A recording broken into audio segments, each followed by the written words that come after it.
Olá, bom dia. A Polícia Federal estima que 1.000 celulares tenham sido invadidos pelos 4 suspeitos que estão presos em Brasília. Entre as vítimas estariam integrantes dos 3 poderes.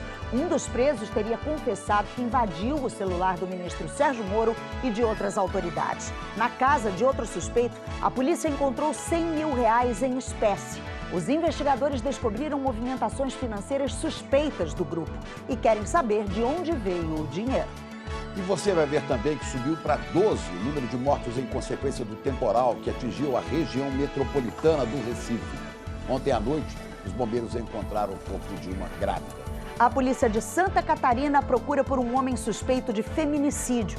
Câmeras de segurança registraram o momento em que ele deixou o corpo da namorada baleada num hospital.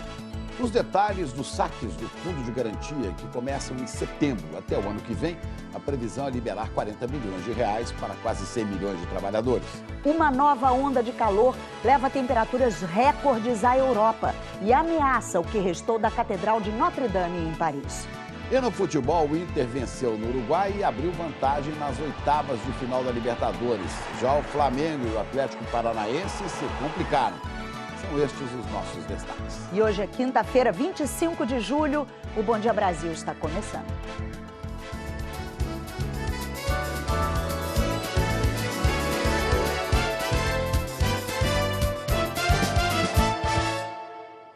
Vamos começar essa edição mostrando ao vivo como está a situação na região metropolitana do Recife, onde a chuva provocou 12 mortes e causou muita destruição. Olha, Ana Luísa, muito triste. Ontem à noite os bombeiros encontraram o corpo de uma mulher grávida. Vamos falar ao vivo lá em Olinda com a repórter Bianca Carvalho. Ela está num dos lugares mais atingidos por essa chuva, por essa tragédia. Bom dia, Bianca. Oi, Chico. Bom dia para você, bom dia para a Ana. Quando não está chovendo, a gente consegue mostrar o estrago, né, a destruição. Olha que cenário impressionante esse que a gente está vendo aqui. O barro veio descendo lá de cima, a barreira deslizou, entrou pela mata, saiu arrastando vegetação, fechou. Isso aqui é uma via super movimentada, não passa mais nada. E aqui veio para o lado de cá, destruiu 2 casas neste ponto aqui. Das 4 mortes de Olinda, 2 aconteceram justamente nesse local onde as casas foram destruídas. Olinda foi um dos locais mais atingidos pelas chuvas, tanto que hoje está fazendo sol e alguns pontos, como a gente vê nas imagens, continuam alagados, as pessoas ilhadas e sem poder sair de casa.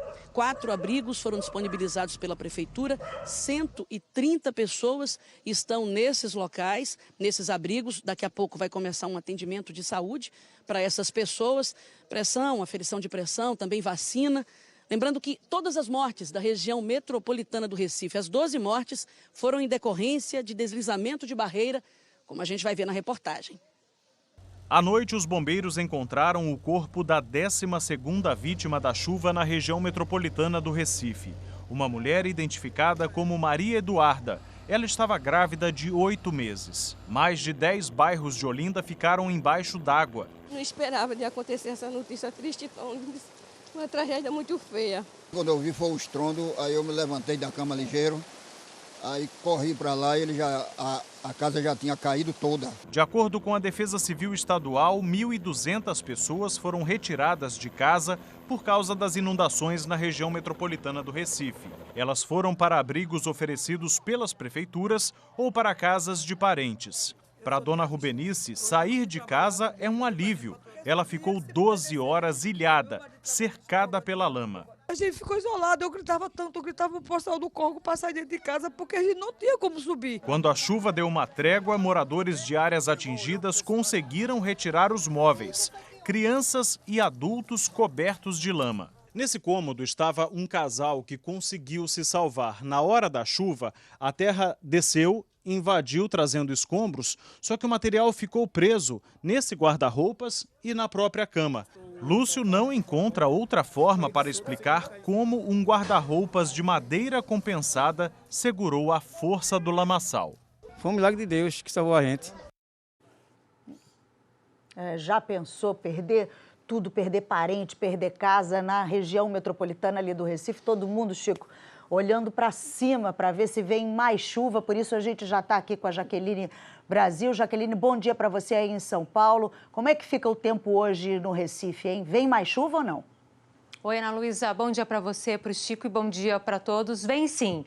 Agora a chuva até deu uma trégua, mas pode voltar a qualquer hora. Essa chuva vai ser menos intensa do que ontem, mas com a situação atual, qualquer chuva realmente preocupa. Hoje vai chover menos em todo o litoral nordestino, até porque essa alta pressão que estava mandando áreas de instabilidade para a região, ela se afastou um pouco. No Recife, por exemplo, tem previsão de chuva para hoje até sábado, mas o volume vai diminuindo bastante, o que é uma boa notícia. Pode chover hoje em boa parte do sul do país, aí a chuva é forte, especialmente no Rio Grande do Sul. Vamos dar uma olhadinha então como é que está Porto Alegre. Porto Alegre amanheceu com chuva, o céu está fechado e está ventando e a chuva realmente pode ser forte. Em quase todo o norte do país também vem aquela história de pancada que vem mais à tarde, mas o sol também aparece. Onde está amarelo, o tempo fica firme, restante da região norte, interior nordestino, centro-oeste e quase todo o sudeste, como Minas, Rio e aqui em São Paulo. São Paulo, hoje, teremos aí a máxima de 24 graus, cai um pouquinho, 28 no Rio, 27 em BH, também em Brasília e 27 em Cuiabá. Já no Nordeste, como em Fortaleza, já aumenta bastante aí a temperatura, 32 e 36 em Palmas. Aí não tem jeito, é aquele calorão que até falam, né, que dá para fritar o ovo no asfalto, né? Chico, Ana Luísa. Que coisa, Jaqueline. Obrigado. E as investigações da Polícia Federal apontam que os 4 presos suspeitos de hackear celulares de autoridades, como o ministro Sérgio Moro, tenham invadido 1.000 números de celular. E entre as vítimas estariam integrantes do Poder Executivo, Poder Legislativo e também do Judiciário. Vamos falar com a Juliana Morrone. Bom dia, Juliana. Na casa de um dos presos, a Polícia Federal apreendeu quase R$100 mil em dinheiro, é?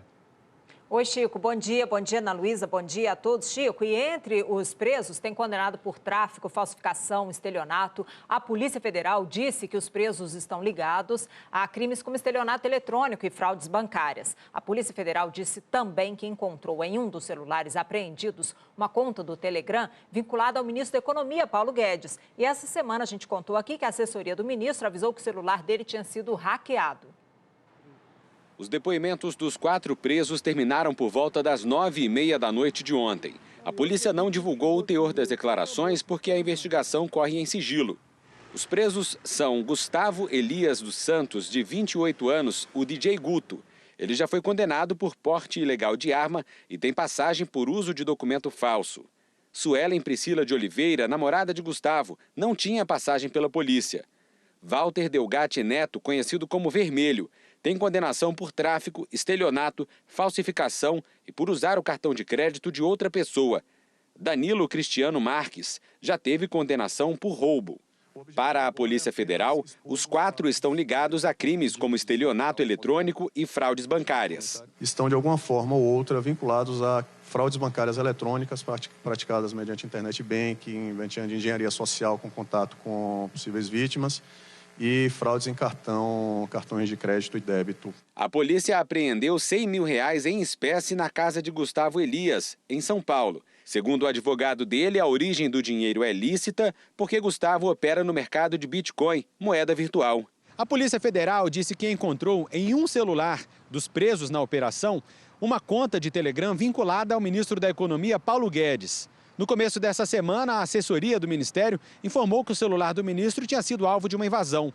Agora, o material apreendido vai passar por uma perícia, que pode indicar se esses suspeitos também foram responsáveis por hackear o celular do ministro. Os investigadores estimam que o grupo tenha participado da invasão de cerca de 1.000 celulares. Entre as vítimas estariam integrantes do Executivo, Legislativo e Judiciário. Fontes ligadas à investigação dizem que Walter Neto confirmou em depoimento ser o responsável por invadir o celular do ministro Sérgio Moro e de outras centenas de autoridades. O advogado de Gustavo disse que o cliente contou que viu mensagens no computador do amigo Walter Neto, que ele chama de Vermelho. Segundo relatos do Gustavo, o Vermelho mostrou para ele algumas interceptações de uma autoridade há tempos atrás. A autoridade é o ministro Sérgio Moro? Sim. O que ele me disse é que ele chegou a ver isso no telefone dele. No computador dele. Inclusive, ele printou algumas mensagens no computador dele. E ele me disse que, inclusive, no aplicativo dele, ele devolveu uma mensagem pro Walter, dizendo, olha, cuidado com isso que você vai ter problema. A decisão de prender os 4 partiu do juiz Valisney de Oliveira, da 10ª Vara da Justiça Federal em Brasília. O juiz afirma na decisão que há fortes indícios que os investigados integram a organização criminosa para a prática de crimes e se uniram para violar o sigilo telefônico de diversas autoridades públicas brasileiras, via invasão do aplicativo Telegram. O juiz também cita movimentações financeiras suspeitas nas contas de Gustavo e de Suelen. Gustavo movimentou mais de R$400 mil em 2 meses. A renda mensal dele é de R$ 2.866. Já Suelen movimentou R$203 mil entre março e maio deste ano. A renda mensal declarada é de R$ 2.192. O juiz conclui que há incompatibilidade com as movimentações e que é necessário rastrear os recursos recebidos e averiguar eventuais patrocinadores das invasões ilegais dos celulares. Em uma rede social, o ministro Sérgio Moro parabenizou a Polícia Federal, o Ministério Público e a Justiça Federal pelas prisões. Disse que o juiz citou mais de 5.500 chamadas, mas que o celular dele só recebeu 3, o que é preocupante, segundo Moro. O ministro disse que os investigados são, abre aspas, pessoas com antecedentes criminais e envolvidas em várias espécies de crimes. Elas, a fonte de confiança daqueles que divulgaram as supostas mensagens obtidas por crime. Fecha aspas. O site Intercept Brasil vem publicando diálogos que atribui ao então juiz Sérgio Moro e procuradores da Lava Jato. As conversas mostrariam, segundo o site, que Moro não teria tido um comportamento isento como juiz da Lava Jato. O Intercept afirmou desde o início que recebeu esses diálogos de uma fonte anônima. Posteriormente, o jornal Folha de São Paulo e a revista Veja passaram a trabalhar em parceria com o Intercept na revelação dos supostos diálogos. Em nota, o site Intercept Brasil disse que, assim como a melhor imprensa mundial, não comenta assuntos relacionados à identidade de suas fontes anônimas e que a operação deflagrada pela Polícia Federal não muda o fato de que a Constituição Federal garante o direito do Intercept de publicar suas reportagens e manter o sigilo da fonte, mesmo direito garantido para toda a imprensa brasileira. O site afirmou ainda que vê com preocupação as conclusões precipitadas do ministro Sérgio Moro sobre uma investigação que sequer teve seu inquérito concluído. O jornal Folha de São Paulo disse que teve acesso às mensagens atribuídas aos procuradores e ao então juiz Sérgio Moro e que o site Intercept disse ter recebido de uma fonte anônima. O jornal disse que não detectou nenhum indício de que o conteúdo possa ter sido adulterado. A Folha afirmou ainda que não comete ilícito para obter informações nem pede que ato ilícito seja cometido nesse sentido. Mas, segundo o jornal, pode publicar informações que foram fruto de ato ilícito, se houver interesse público no material apurado. A revista Veja, também em nota, diz que fez parceria com o site Intercept para análise do material obtido pelo site e que o jornalista Glenn Greenwald afirmou que o material lhe foi repassado por uma fonte anônima. A revista Veja disse que não tem informação sobre quem seria essa pessoa, nem como ela obteve o conjunto de diálogos. A revista, segundo a nota, realizou análise da autenticidade das mensagens, que comprovou a veracidade delas a partir de um criterioso trabalho. E, em nome do interesse público, segundo a Veja, decidiu publicar as reportagens sobre a conduta do ex-juiz Sérgio Moro. Ontem à noite, Ariovaldo Moreira, advogado de Gustavo Elias Santos e Suelen Priscila de Oliveira, deu uma entrevista à imprensa em frente à Superintendência da Polícia Federal aqui de Brasília. Ele afirmou que Gustavo contou em depoimento que a intenção do outro suspeito preso, Walter Delgatti Neto, era vender as informações obtidas por hackeamento para o Partido dos Trabalhadores. Mas o advogado ressaltou que o cliente dele não sabe se Walter chegou a vender esse material ou a procurar alguém. O advogado também afirmou que o cliente não tem nenhuma informação sobre as publicações do Intercept.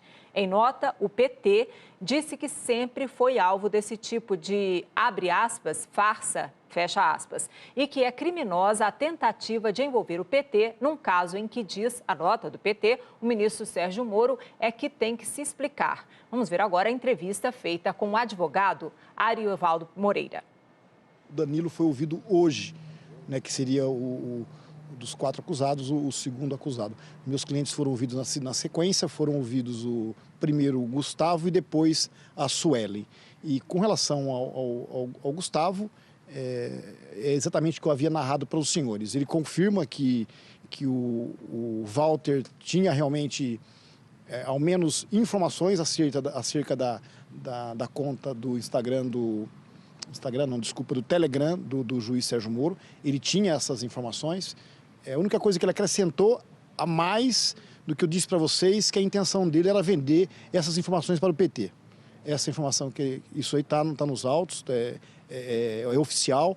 Então ele confirma que o Walter mandou mensagens para ele, mandou inclusive parte da interceptação telefônica do juiz Sérgio Moro, e a intenção, segundo ele, o meu cliente, ele dá conta de que o Walter disse a ele que a intenção era vender esse produto, essas informações, para o Partido dos Trabalhadores. Mas vocês falaram algo sobre os depósitos? Sim, na verdade não é um recurso que ele tinha de R$400 mil na conta corrente. Isso aí é um dinheiro que circulou na conta dele num determinado período, né? Então ele mesmo explicou que ele fazia as aplicações lá no Bitcoin, esse tipo de moeda virtual, e depositava o dinheiro, sacava o dinheiro, mas na verdade o movimento dele, ele declara o movimento dele na ordem de R$200 mil. E da esposa, da Suelen? É ele que movimentava a conta dela, era ele que movimentava. Ela muito pouco sabe, ela não sabe nem detalhes acerca da moeda virtual, como funciona, como opera. Ele operava em nome dela e usava a conta dela. E quando Mas ele vendeu? Ele chegou... Não. Ele chegou a procurar alguém? Não, o meu cliente não sabe, não tem essa informação. A única coisa que meu cliente narrou, é que o Walter disse para ele a intenção de vender isso para o Partido dos Trabalhadores. Se ele vendeu, se ele não vendeu, se ele entregou esse material gratuitamente para alguém, isso nós não sabemos. Doutor, e ele sabe explicar como é que essas informações chegaram ao Estor Gringo? Não sabe dizer. O que ele sabe é que o Walter tinha realmente as interceptações do juiz Sérgio Moro. Também não sabe dizer se foram vendidas para eles. Não sabe o destino que ele deu. É que, na verdade, o Walter é uma pessoa muito difícil, entendeu? Uma pessoa que, no primeiro momento, para vocês terem uma ideia, o Gustavo não acreditou. Quando ele encaminhou para ele parte das conversas. Ele não acreditou. Aí, num segundo momento, que além das conversas do juiz Sérgio Moro, ele apresenta outras pessoas interceptadas, que segundo consta, que segundo o Walter narra, foi ele que interceptou. Foi o Walter que invadiu essa conta, é isso? Não posso afirmar. O meu cliente disse que ele apresentou isso para ele, mas se foi o Walter que invadiu, eu não tenho essa informação. Como dissemos, o Partido dos Trabalhadores divulgou uma nota em que diz que o partido sempre foi alvo desse tipo de, abre aspas, farsa, fecha aspas. Como diz ainda a nota do PT, ocorreu na véspera da eleição presidencial de 1989, quando a Polícia Federal vestiu camisetas do partido nos sequestradores do empresário Abílio Diniz, antes de apresentá-los à imprensa. A nota diz ainda que o ministro Sérgio Moro é responsável pela farsa judicial contra o ex-presidente Lula e que, ainda de acordo com a nota, comanda agora o inquérito da Polícia Federal com claro objetivo de produzir mais uma armação contra o PT. A nota também diz que as investigações da Polícia Federal sobre as pessoas presas em São Paulo confirmam, segundo o PT, a autenticidade das conversas ilegais e escandalosas que Moro tentou desqualificar nas últimas semanas. O partido diz que o ministro está acuado e que repete, abre aspas, seus conhecidos métodos, prisões espetaculares e vazamentos direcionados contra seus adversários. Fecha aspas. O Partido dos Trabalhadores diz também que é criminosa a tentativa de envolver o PT num caso em que é Moro que tem que se explicar e em que o maior implicado é um filiado ao DEM. A nota diz ainda que o PT tomará as medidas judiciais cabíveis contra os agentes e os responsáveis por, segundo o PT, mais essa farsa. E quem deve explicações ao país é a Justiça, diz ainda a nota do PT. É Sérgio Moro e não quem denuncia seus crimes. No site do Tribunal Superior Eleitoral, o preso suspeito de hackeamento, Walter Delgatti Neto, aparece como filiado ao Partido Democratas. Nós não conseguimos contato com o DEM, Partido Democratas. O advogado de Walter Delgatti Neto também divulgou nota. Afirmou que assumiu a defesa do acusado ontem. Perguntamos se o cliente dele, de fato, tinha afirmado que queria vender mensagens para o PT. Ele respondeu que a investigação era bem complexa, que por hora não poderia dar mais informações e que era preciso aguardar os próximos acontecimentos. Ao site de notícias UOL, o advogado afirmou que o cliente sofre de problemas psiquiátricos. Nós não conseguimos contato com a defesa de Danilo Cristiano Marques, que também foi preso na terça-feira. Ana Luísa e Chico. Obrigada, Juliana. E a seguir, a polícia procura um suspeito de feminicídio flagrado deixando o corpo da namorada em um pronto-socorro. Os advogados de João de Deus anunciam que estão fora do caso. E a operação agora de manhã em 3 estados contra desvios na CEMIG e lavagem de dinheiro. Agora são 8 horas e 20 minutos pelo horário de Brasília.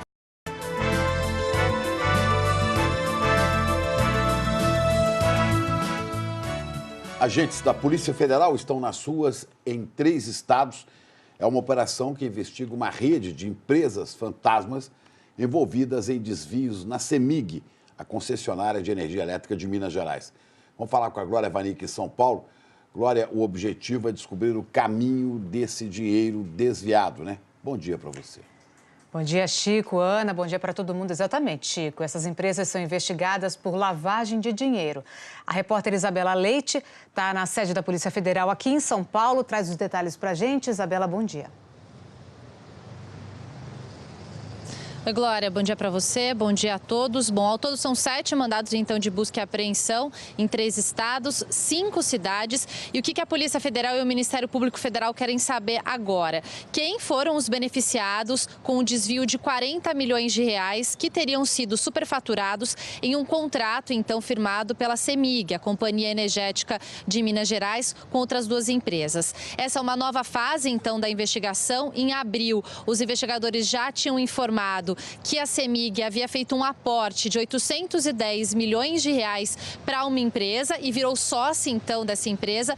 Mas aí, durante a apuração, eles verificaram que desse total, 40 milhões de reais teriam sido desviados. As buscas querem confirmar quem foram as pessoas que receberam esse dinheiro nesse suposto esquema formado por uma rede de empresas fantasmas para lavar dinheiro e também o pagamento de propina. A informação que nós temos é que todo esse esquema começou em 2014 e durante a investigação, 3 pessoas fecharam colaboração premiada com o Ministério Público Federal.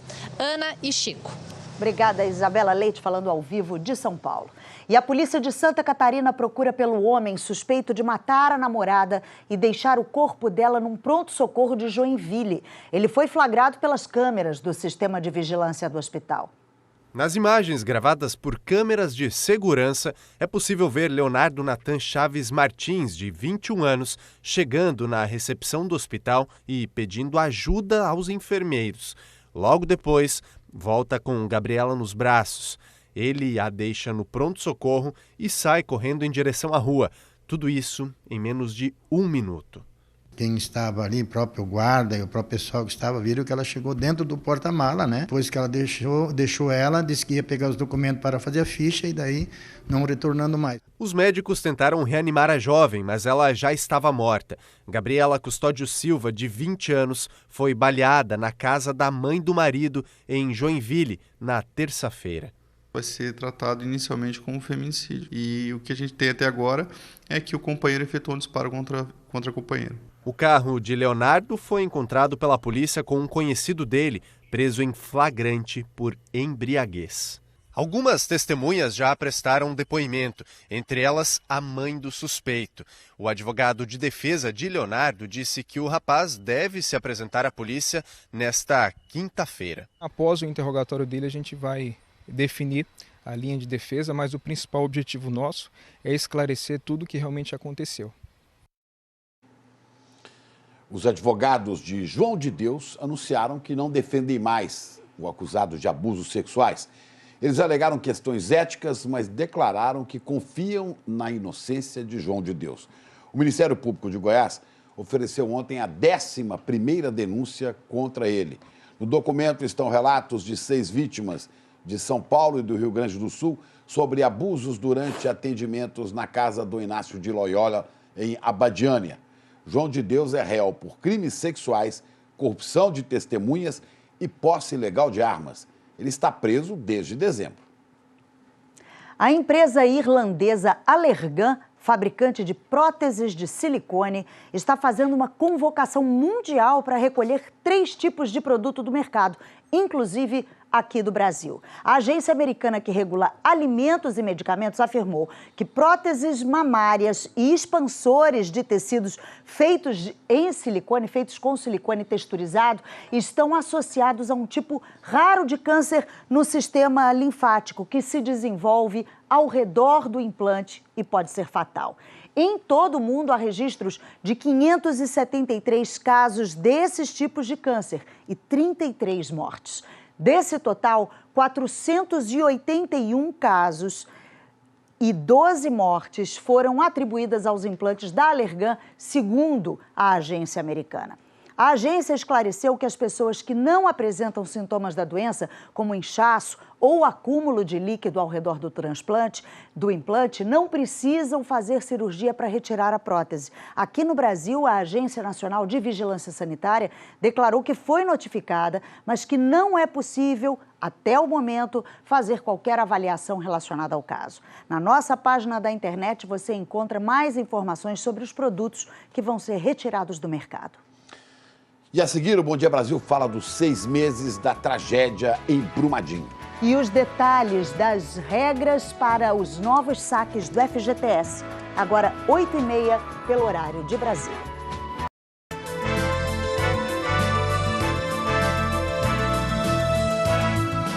As novas regras do FGTS permitem um saque de R$ 500 ainda neste ano. Mas a maior parte das mudanças ficou para o ano que vem. Juliana, a partir de 2020 vai ser possível fazer um saque anual. E o valor vai depender de quanto o trabalhador tem na conta do FGTS, não é isso? Ana Luísa, e nessa modalidade de saque anual, um percentual do saldo poderá ser retirado do mês do aniversário. Quanto menos dinheiro na conta, maior o percentual. Você que tem FGTS ainda terá um tempinho para pensar o que fazer com o dinheiro. É que o saque começa a ser liberado a partir de setembro e vai até março do ano que vem.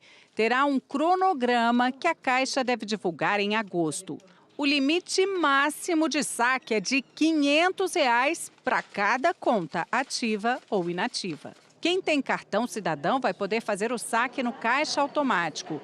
Saques de menos de R$ 100 vão poder ser feitos em casas lotéricas. Trabalhadores domésticos que já tinham FGTS ou que passaram a ter o depósito obrigatório no fundo com o E-Social também terão direito ao saque. 81% das contas do FGTS têm menos de R$ 500 de saldo, segundo dados do governo, que calculou também que 23 milhões de pessoas que estão com nome sujo vão poder, com o saque, quitar dívidas. Quase 100 milhões de trabalhadores poderão sacar o dinheiro. E a partir do ano que vem passa a existir o saque aniversário, que será uma opção, ou seja, a liberação de um percentual do FGTS no mês de aniversário do trabalhador, que vai variar de acordo com o saldo. Quanto menos dinheiro na conta, maior o percentual. Serão 7 faixas de 5% a 50%. Quem tem até R$ 500 pode sacar metade do que tem na conta. Já para quem tem mais de R$ 20 mil de FGTS, o saque anual será de 5%. E mais um adicional de R$ 2.900. Quem quiser fazer esses saques terá que avisar a Caixa Econômica Federal a partir de outubro. Agora, quem optar por esse saque aniversário não vai poder sacar todo o FGTS em caso de demissão sem justa causa, mas continua tendo direito à multa de 40% devida pelo empregador. Se o trabalhador desistir do saque aniversário, vai ter que esperar 2 anos para voltar a ter direito ao saque integral. Excepcionalmente, no ano que vem, o saque anual vai começar em abril para os que fazem aniversário em janeiro e fevereiro. Quem faz em março e abril vai retirar em maio. E os aniversariantes de maio e junho poderão sacar em junho. A partir de julho, segue o calendário normal no mês do aniversário. As outras possibilidades de saque previstas em lei, como usar o saldo na compra de imóvel ou em casos de doença grave, não mudam. 100 milhões de pessoas, 87%, ou seja, a população mais frágil, mais pobre, terá acesso e tem a oportunidade de escolha. Não é um teco do voo da galinha, é um aumento de renda permanente se você ficar empregado. Lutar para fazer bem seu trabalho e continuar empregado. Você vai receber um salário extra todo ano. Outra mudança é que o governo vai passar a distribuir para o trabalhador 100% do lucro do FGTS, não mais 50% como é hoje. Assim, o dinheiro que continuar no fundo vai passar a render mais do que a poupança. Ana Luísa e Chico. Obrigado, Juliana. E o novo primeiro-ministro do Reino Unido, Boris Johnson, faz, neste momento, o seu primeiro discurso no parlamento britânico. A menos de 100 dias para o fim do prazo, ele voltou a dizer que o Reino Unido vai sair da União Europeia, sim, vai sair de qualquer jeito. Em Londres, Rodrigo Carvalho traz informações, porque esse sair de qualquer jeito é o grande medo dos políticos, né, Rodrigo? Bom dia. E de parte da população, né? Bom dia, Chico, Ana. Para a rainha, ao assumir o cargo, Boris Johnson disse, e reforçou isso agora há pouco no parlamento, que vai tentar um novo acordo, um acordo melhor. Mas todo mundo sabe que ele está disposto a tirar o Reino Unido da União Europeia, mesmo sem acordo. O problema é que a maioria do parlamento é contra essa opção. Para sair do bloco sem acordo, o governo teria que pagar o equivalente a mais de 180 bilhões de reais à União Europeia. Mais cedo, Boris Johnson fez a primeira reunião de gabinete, com 17 novos ministros. Mais da metade do antigo governo se demitiu ou foi demitida. A maioria dos pesos pesados da gestão Theresa May deixou claro que não concorda com ele. Essa já é a maior reformulação em décadas numa troca de primeiro-ministro do mesmo partido. Segundo a imprensa britânica, esse vai ser um governo com mais mulheres e representantes de minorias étnicas. E antigos ministros que não concordaram com a maneira com que Theresa May tentou sair da União Europeia estão de volta. E também os que foram demitidos em meio a polêmicas, como a nova ministra do Interior, que foi dispensada depois de fazer uma reunião secreta com políticos israelenses. Chico e Ana. Obrigada, Rodrigo. E a seguir, 6 meses depois da tragédia, os bombeiros ainda buscam mais de 20 corpos na lama de Brumadinho. E os parentes querem justiça, cobram a punição dos responsáveis. Agora, 8h39, hora de Brasília.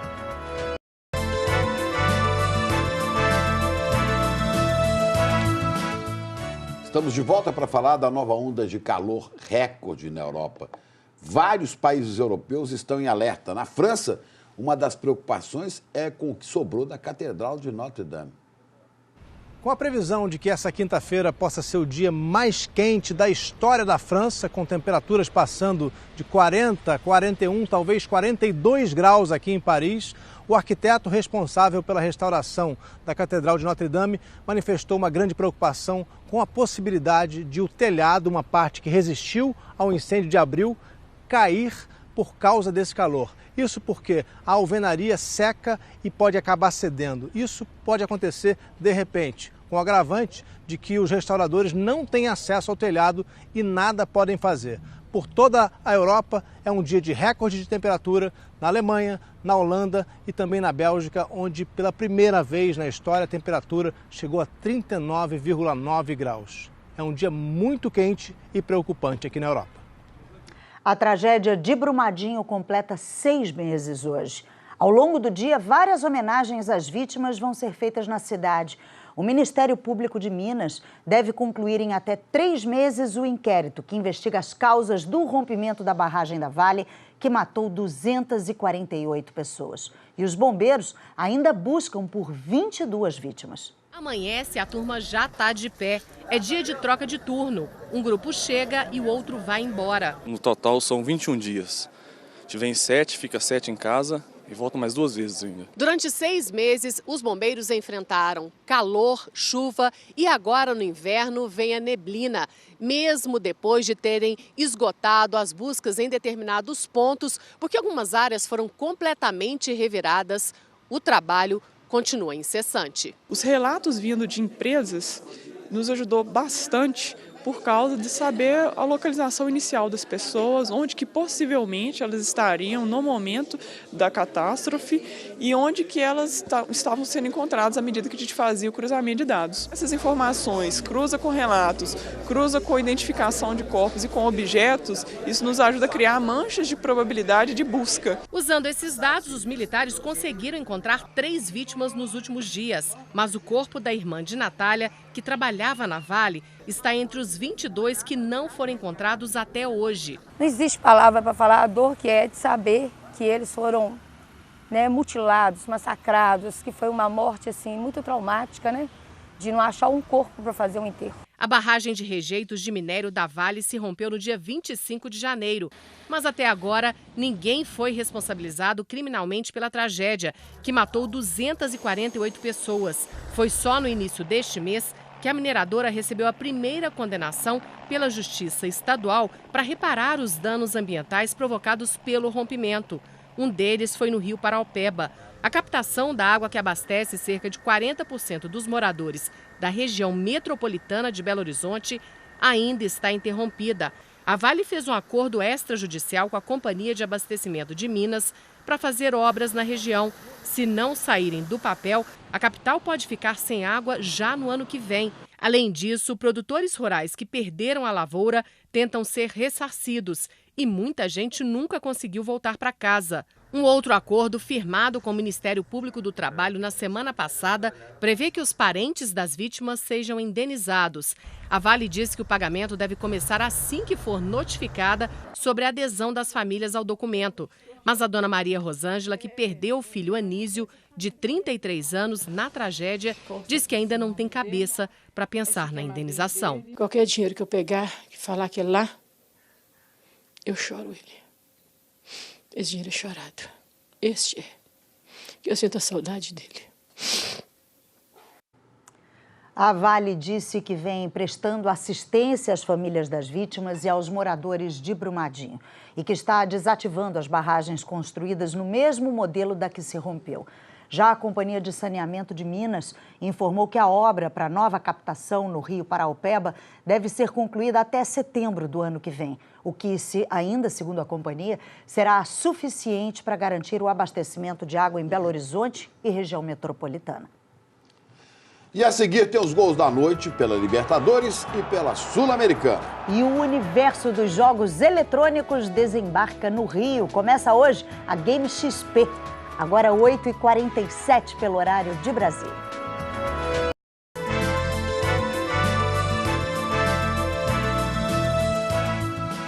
Estamos de volta com o esporte com a Carol Barcelos, porque a gente teve 3 brasileiros ontem em campo pelas oitavas de final da Libertadores, né, Carol? Primeiro jogo das oitavas, né, Ana? Bom dia pra você. Bom dia, Chico. Bom dia, ótimo Carol. dia pra todo mundo. Olha, entre os brasileiros, gente, a noite só foi boa pro Internacional. Porque o Flamengo vai precisar juntar os cacos depois do jogo de ontem em Guayaquil, no Equador. Foi uma noite para esquecer. Nada funcionou. Nem a escalação de Rodinei na lateral, com Rafinha jogando de ponta, nem a defesa do Flamengo, que viu Godoy fazer 1-0 pro Emelec. A expulsão de Vega depois da entrada em Rafinha parecia que facilitaria as coisas pro Flamengo. O técnico português Jorge Jesus mexeu no time.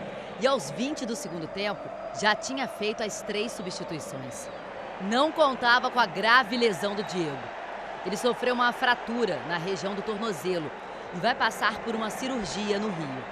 Sem poder substituí-lo, o jogo ficou 10-10 em jogadores. E 2-0 para o Emelec no placar. Gol de Caicedo. O que já estava estranho, ruim, fica muito pior aqui em Guayaquil. Complicou a vida do Flamengo para o próximo jogo, que vai ser no Maracanã, na semana que vem. Agora vamos ver os outros jogos de ontem, começando com a vitória do Inter. O Colorado enfrentou o Nacional de Montevidéu e venceu com esse gol aos 44 do segundo tempo do Paolo Guerreiro.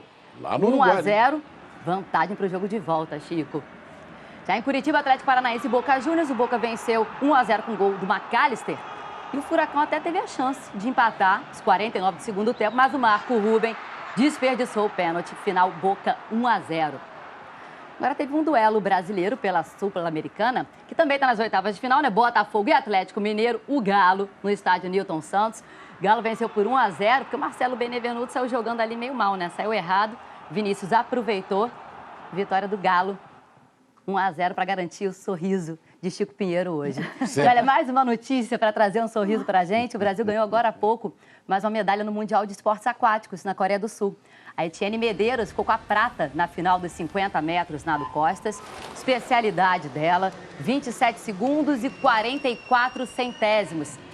6ª medalha do Brasil na competição, 3ª da Etienne em mundiais. Muito legal, parabéns para a Eti. E começa hoje, vai até domingo, a Game XP, que junta a magia dos parques de diversões e as aventuras dos games. São esperadas 100 mil pessoas para curtir as atrações que vão muito além dos jogos eletrônicos.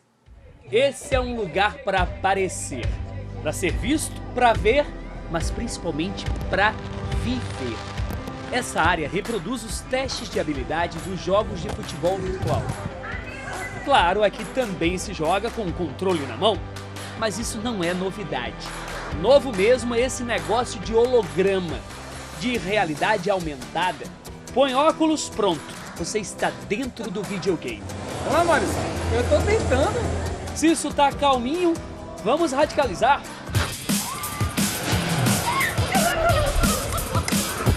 Pra que eu fui inventar isso?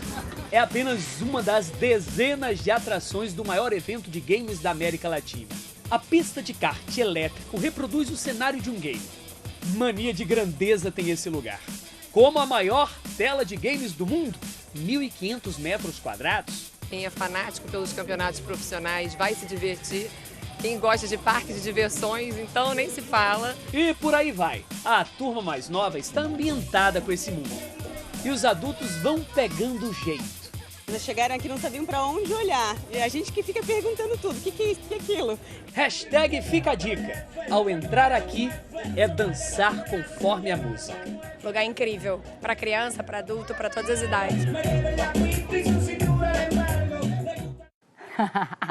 O Chico tá no clima dançante, né? Tá, desde o negócio.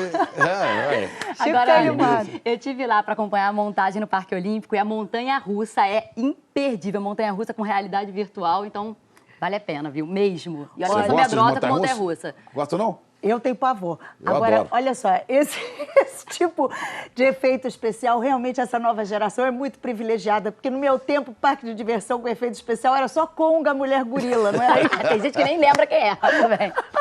Não tinha essa sofisticação toda, não. A Glória tá lá rachando o bico, como diz em São Paulo, né, Glória? Eita! No máximo um trem fantasma e olhe lá, né? E olhe lá! Bom, eu adoro uma montanha-russa, então já fiquei doida tudo com que aquela que eu vi. aqui é legal, a gente antes de usar montanha-russa, tirolesa, o que tiver, asa delta, o que vier. Vamos lá, pessoal. Vamos lá, hoje é dia de São Cristóvão, o santo padroeiro dos motoristas. Aqui em São Paulo, vários padres estão na porta da paróquia de São Cristóvão. A gente está vendo aí a imagem ao vivo, isso no centro, benzendo carros, motos e caminhões, como a gente está vendo aí. Tem também muito taxista buscando proteção e ao longo do dia, os fiéis participam de missas em homenagem ao protetor dos motoristas. Uma boa quinta-feira para todo mundo e que São Cristóvão abençoe também a consciência dos motoristas, né? E de todos que trabalham com carros, né? Olha aqui, o pagamento do abono salarial, PIS, PASEP, começa hoje. O calendário de recebimento leva em conta o mês de nascimento para trabalhadores da iniciativa privada e o número final da inscrição para servidores públicos. E essa liberação começa por quem faz aniversário em julho. O valor do abono pode chegar a um salário mínimo. Boa quinta-feira para você. Para fechar aqui, a brevíssima história de um francês que tentou cruzar o Canal da Mancha numa prancha voadora, mas caiu na água no meio do caminho. Ele não se machucou. Essas imagens aí são do início da empreitada. A intenção era cruzar o Canal da França aqui para o Reino Unido em 20 minutos, voando a 140 km por hora. Mas ele teria se enrolado na hora de descer num barco para reabastecer. Era para ser uma homenagem aos 110 anos da primeira vez que um francês cruzou o Canal da Mancha de avião. Boa quinta-feira e até amanhã. Mas tá vivo, né? Tá bem, tá vivo e bem. Tá bom. Ana Maria, como estão as Chegando coisas Mais aí Você. nos Estúdios Globo, no Mais Você? Muito bem, hoje nós vamos dar dicas aqui de como levar uma vida de uma maneira mais leve. Tem até uma expressão que resume bem isso. Eu não vou falar, só Suave vou falar na no nave. programa, vocês assistam aí, tá? Eu vou receber também um dos maiores nomes da nova geração do samba no país, o cantor e compositor Ferrugem. Então, o som vai estar animado por aqui. Bom dia, Ferrugem. Ainda tem uma receita imperdível que eu acho que o Ferrugem vai gostar e vocês também, é o ossobuco de forno, uma das carnes mais saborosas que existem. Sugiro que vocês prestem atenção, é no forno, tá? Até já. Opa, que maravilha. Deu fome, hein, Ana Maria? Sempre. Gente, uma ótima quinta-feira. A gente se vê de novo amanhã sem falta. Ótimo dia para todo mundo. A gente se vê. E obrigado pela sua audiência na terra da poeta Cora Coralina, cidade de Goiás. Tem o estado e tem a cidade, né? Era Goiás Velho, foi a primeira capital do estado. Cidade linda. Muito obrigado pela sua audiência no aniversário de hoje. A gente volta amanhã.